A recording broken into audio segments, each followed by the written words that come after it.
السلام عليكم ورحمة الله وبركاته. أنا الدكتور عدنان عبد الرحمن، أخصائي أمراض الأذن والأنف والحنجرة في مشفى كلكال.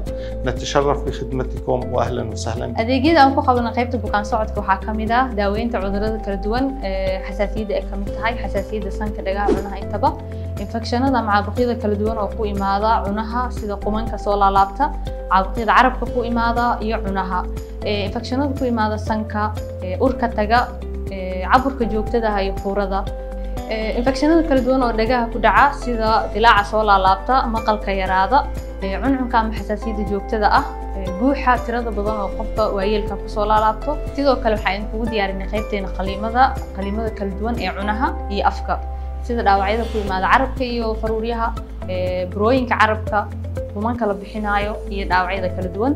Qaliimada sanka waxaa soo hoosgalaya qurxinta sanka, jabka, caburka, hilbaha sanka.